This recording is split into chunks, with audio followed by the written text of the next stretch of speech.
何も怖くなんてないんだ This is a place to try そして僕らきっと辛いだってを決して離さないんだ明日へかける Let's sing loudly We are the one for the future Yo, you guys, this is Blacklist of the Abyss, and you're watching my review for Naruto, the final chapters, chapter 699 and 700. Alright, this has been a special day in the anime community, because while the manga had its fair share of haters, this is a day where a lot of people were kind of just able to come together, forget the hate, and recognize Naruto for what it's done for all of us, because for most of us, Naruto was the series that got us into manga, the series that got us into anime. I know that's how it is for me. That's how it is for a lot of reviewers on YouTube, the reviewers that kind of drive the internet anime community, the YouTube anime community. That's how it is for a lot of us. When it comes to groups on the internet in general and forums, a lot of the people who created those, Naruto is their gateway. So for the series to end now, it's kind of special for just a lot of people. Because even if they thought the series was flawed, even though there are parts of it that they didn't like, they still recognize the fact that had it not been for Naruto, their lives right now would be incredibly different. Because they would not be here watching this video, they wouldn't be watching anime, they wouldn't be reading manga. Alright, and that's how it is for me as well. Naruto was my first anime, Shippuden was my second anime. Shippuden is the first anime I actually watched in Japanese with English subtitles. And once I caught up to that, I ended up starting the manga, so it became my first manga too.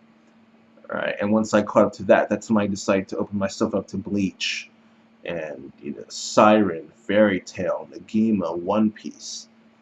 Like Naruto was the series that it's the series that got me so involved in this community.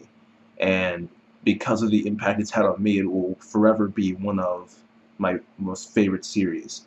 No matter what flaws it has, no matter what you say about the quality, it will always be one of my favorite series. Alright.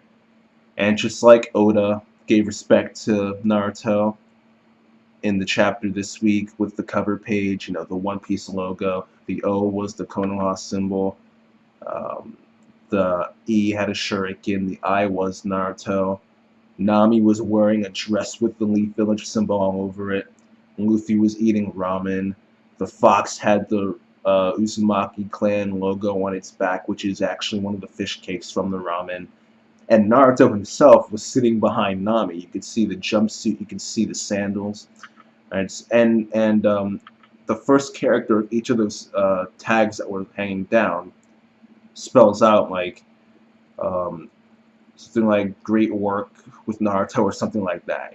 A message to Kishi. All right.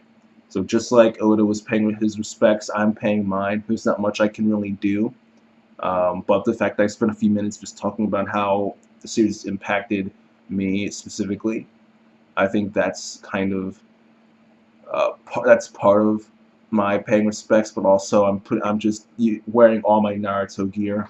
I'm wearing my Akatsuki shirt. I'm wearing my Itachi.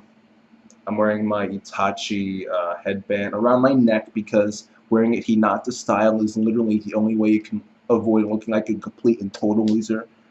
Putting it around your forehead, it's just guaranteed that you're going to look like a loser, but if you put it around your neck like this, at least there's a chance you don't look that bad.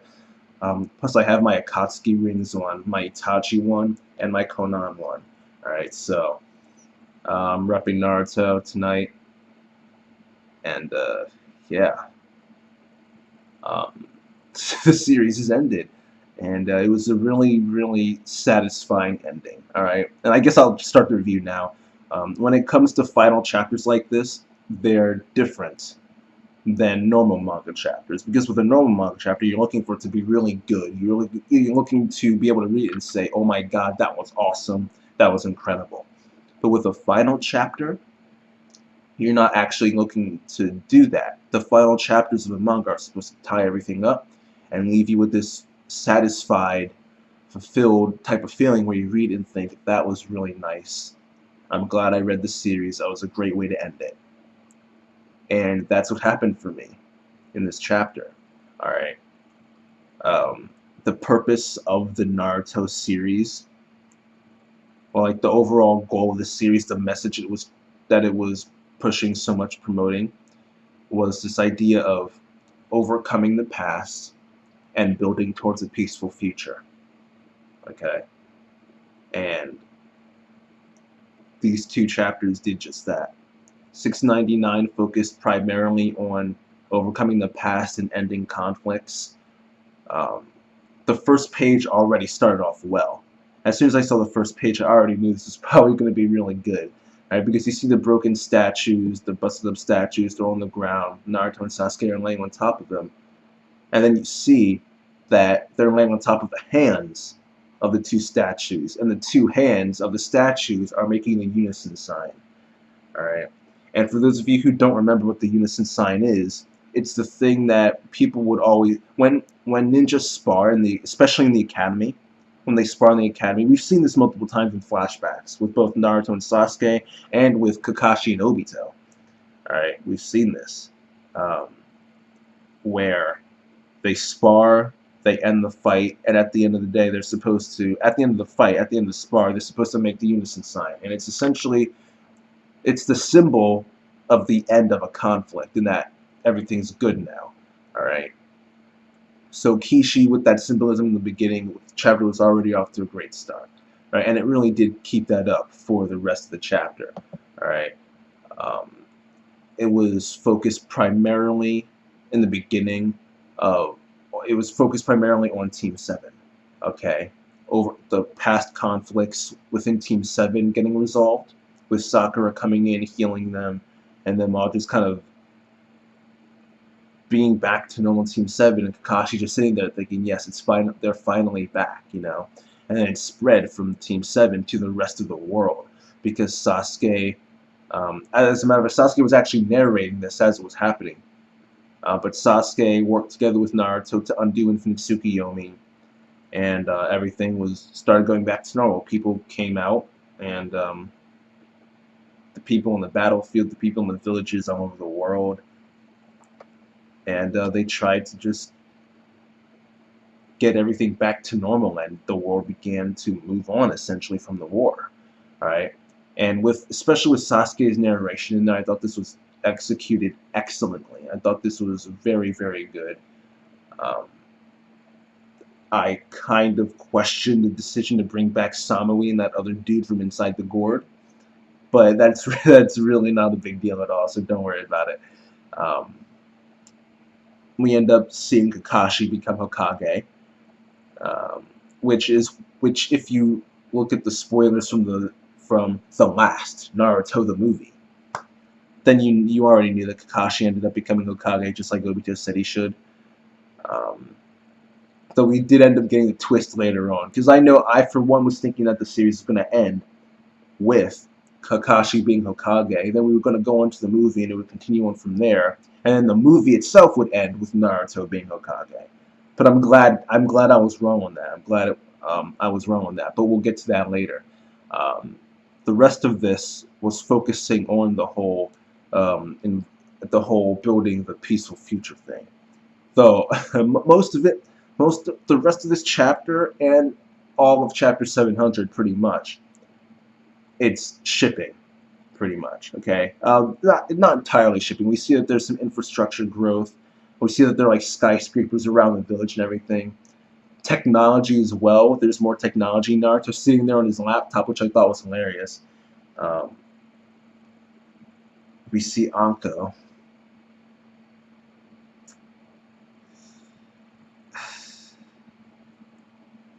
Listen, Anko, even though she's like never done anything, Anko was always one of my favorite characters in Naruto because of her character design. I thought she looked really freaking cool.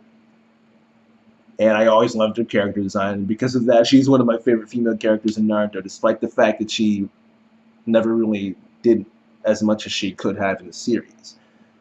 So seeing Anko change like that, it hurts. Kishi, why are you doing that to us, man?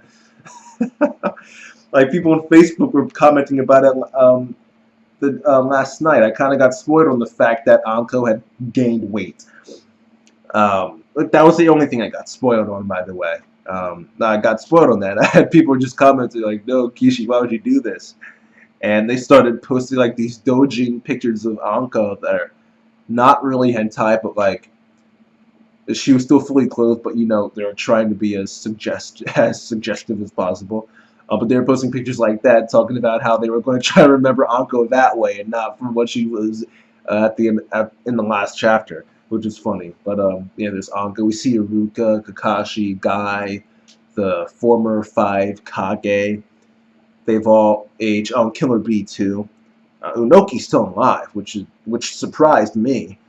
But I guess the dude must be in the Uzumaki clan or something, because the dude just does not want to kick the bucket. Which, I mean, I'm not like I don't like his character or anything, so it's not like I'm looking forward to him dying. I'm just saying, like, it caught me off guard. And of course, Tsunade is still using her jutsu to keep herself looking young, right? But other than that stuff, most of this was shipping. Okay.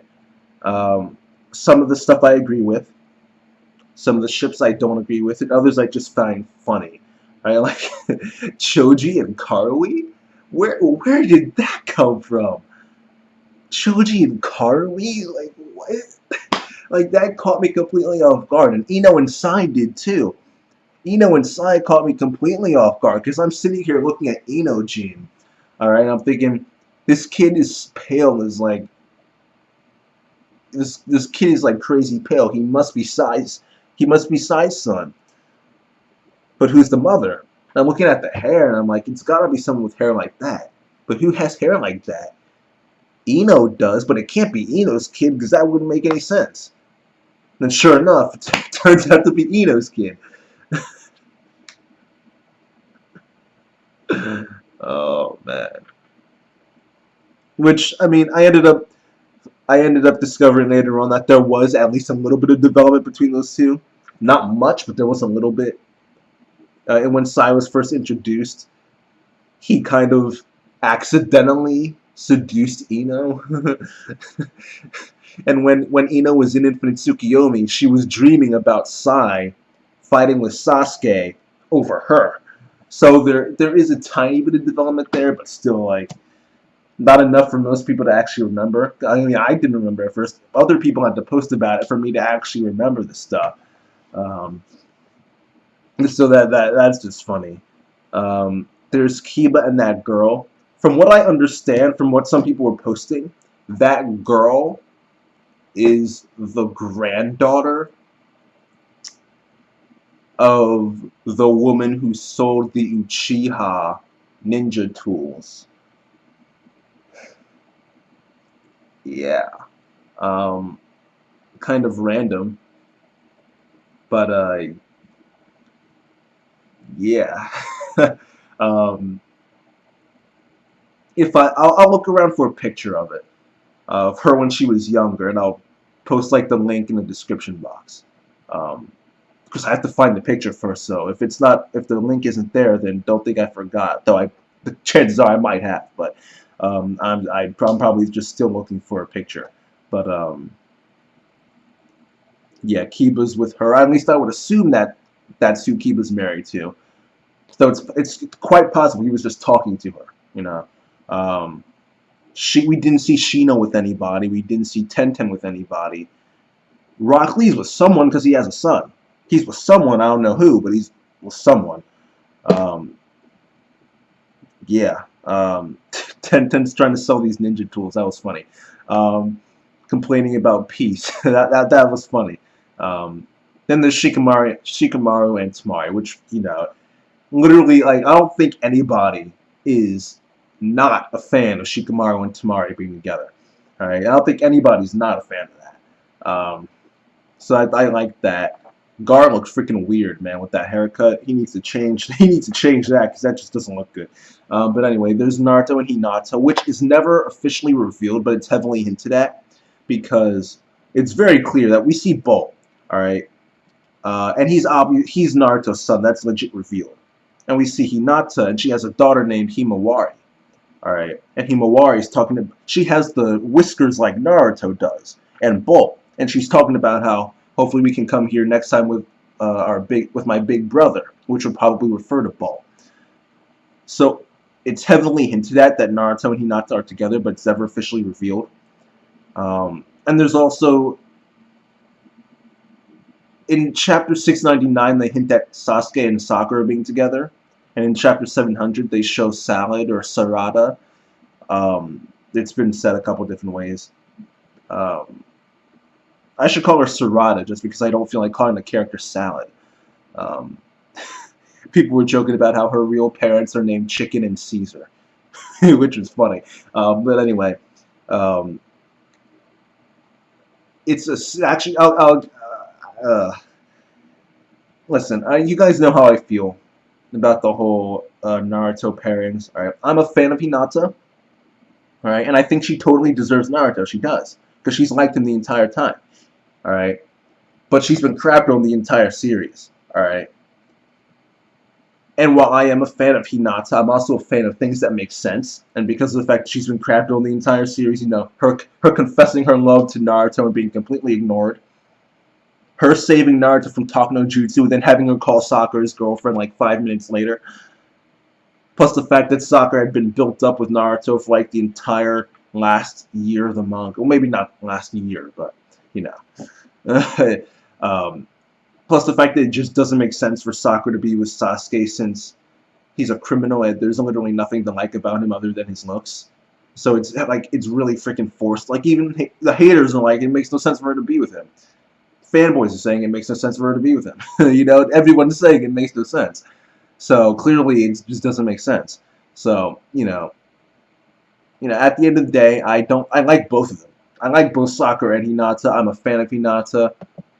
I think Hinata deserves Naruto, but I think him being with Sakura makes more sense. I made a video about this. You go watch the video. I go into detail about it. Why it makes more sense for Sakura to be with Naruto than Hinata. Alright. But at the end of the day, I'm still happy for Hinata because she does deserve it. The one thing that Hinata has on Sakura is that she is the only one to legitimately put herself in danger for Naruto. For Naruto's sake. Sakura said she was willing to do it, but she was never actually given a chance to do it. Hinata was, and she capitalized, and she actually did it. So if Hinata has anything on Sakura, it's that. But that's like the one thing. So it still makes more sense for Sakura. It doesn't matter. It doesn't matter. The point is that I like Hinata and she deserves it. Alright? Now, the other thing we get here, other than like the shippings, are the kids. Alright? Pretty much everyone who's married has kids now. Alright? Except for Kiba, though we don't really know if he's legit married to the girl, but whatever. Shikadai. Shikadai is a Shikamaru clone. Literally. There is literally no difference. Alright? None. Literally a Shikamaru clone. But he's cool. Bolt, or Boruto, is cool too. Acts just like Naruto did. Pulls the same exact pranks. By the way, his name is Bolt, but you know how Japan is with their pronunciation of L's and R's and stuff like that. Bolt is actually Boruto because of the way it's pronounced in Japanese. So it's actually, if you spell it out phonetically, it's actually one character away from being Naruto. Naruto, Boruto. It's one character away. So that's cool. Japan does it all the time. Siblings always have similar names to each other. Parents always have similar names to their kids. You know, this happens not just in Naruto, but in like manga and anime all throughout Japan, right? So, but still, I think it's cool that Bolt has that name. And I like how he's just acting like Naruto. And Konohamaru actually, because he had the Shuriken trying to attack Naruto. It was funny. And Konohamaru was mad about it when he's the one who did who started that crap.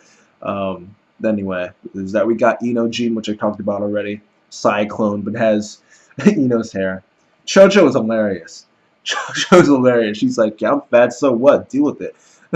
Deal with it. I don't care. That was funny. Chojo is funny. I already talked about Himawari. I already talked about Lee and Tenten. Asuma. Asuma's daughter.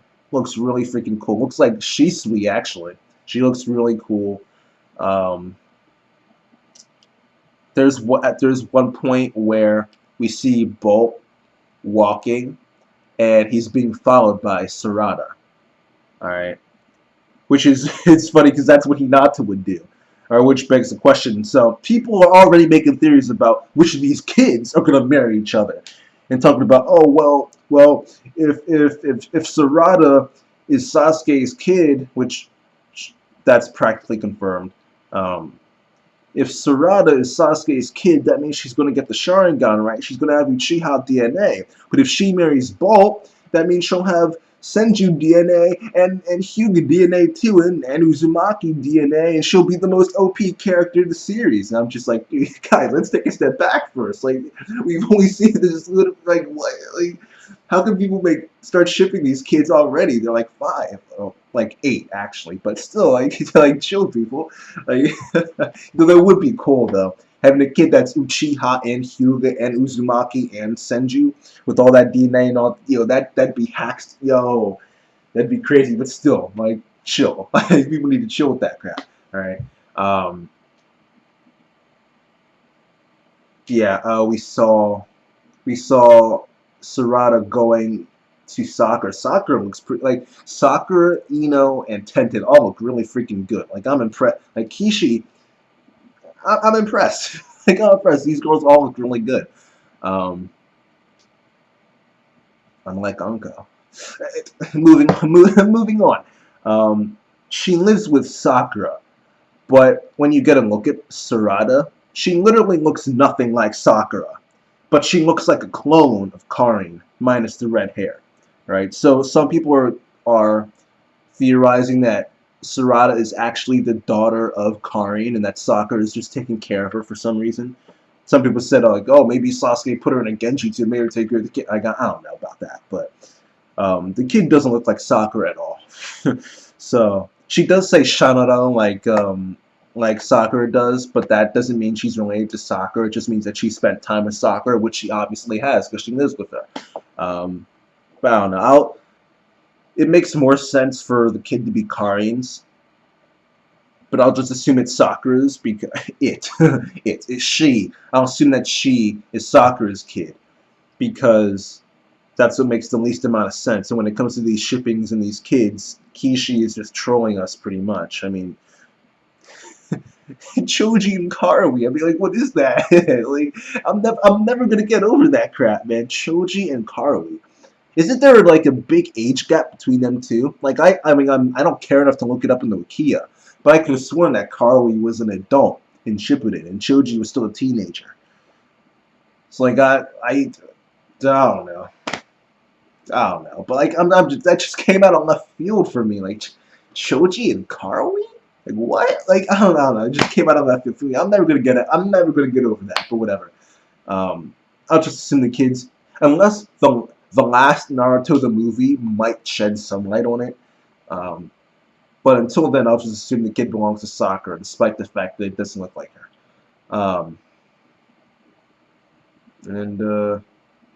Yeah, the Kages.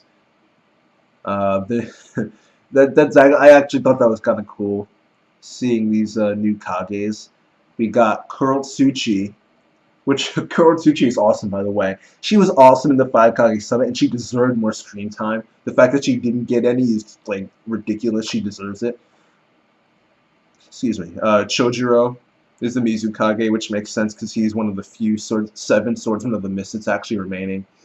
Darui is the Raikage, which again makes sense. Gaara is still Kazekage. And we get the reveal that Naruto has finally become Hokage, which was a twist that I didn't see coming, because like I said before, I thought they'd stick with Kakashi to the end and have Naruto become Hokage during the movie. but I'm glad he did this way because it's just much better. Oh, speaking of that, Sasuke. We saw Sasuke here too. He looks exactly like Madara, exactly like Madara.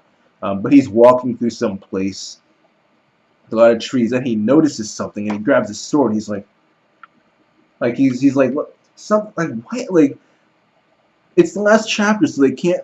The only thing I can think of is that that's hinting at something that happened in the movie that makes Sasuke jumpy as a result. And that's what we're seeing here, the result of what happened in the movie. Because chapter 699 is right here in the timeline, all right? Then the movie is right here. Okay, I'm trying to mirror my actions, right? That's why I'm like going back and forth. Chapter 699 was here, the movie was here, and then chapter 700 is here. Okay, so it's possible that he in this chapter was foreshadowing stuff that happened in the movie, which happened earlier. All right, that's possible. So maybe Sasuke noticing something has to do with that, and Toneri Otsutsuki or whatever. Yeah. But there's that. We get the reveal that Naruto's finally Hokage. We see his face in the Mount Rushmore of Leaf the Legend Ninja, and we see the Straw Hat Jolly Roger on Naruto's headband area. So that was cool, acknowledging the respect that Oda gave him, which is cool. It's cool that these guys have that mutual respect for each other. Two of the top series in the history of Japan. One Piece is the most popular series in the history of Japan, and Naruto is the 7th most popular manga in the history of Japan. The 4th most popular manga in the history of Weekly Shonen Jump. Alright, so, yeah. And the one thing that a lot of people might not have noticed is that the very last page, with like Kishi doing that like tablet-like art, kind of, was a direct reference to the first chapter of the series, because the very first page of the first chapter was a similar thing, a tablet, and it was talking about the legend of the Nine Tails and Minato. And the thing that was different here is that they changed the Nine Tails to the 10 Tails, and they changed Minato to Naruto. So you get that Wing of Fire, that progression, and it's everything comes full circle, and it was perfect. It was perfect. All right, I loved this ending. It was a nice ending. You read it and you think that was really nice. It was good. It was a fulfilling ending, and I thought it was awesome. So I'm giving it. It's one of the rare good shonen endings. So I'm giving it a 10 out of 10. Both chapters. Because who cares? Why not? It's the it's the last, right? The last chapters. It's the ending. It's the end of an era. Not really. It's the end of a series that has affected us all. It was a great ending. Again, like I said, rare shonen endings. It's rare that shonen endings are good, right? Like some of the series I like think of off the top of my head, Hitman Reborn is something that a lot of people don't like the ending for. Negima had an awful ending. Cage of Eden was god awful. Like that was just bad.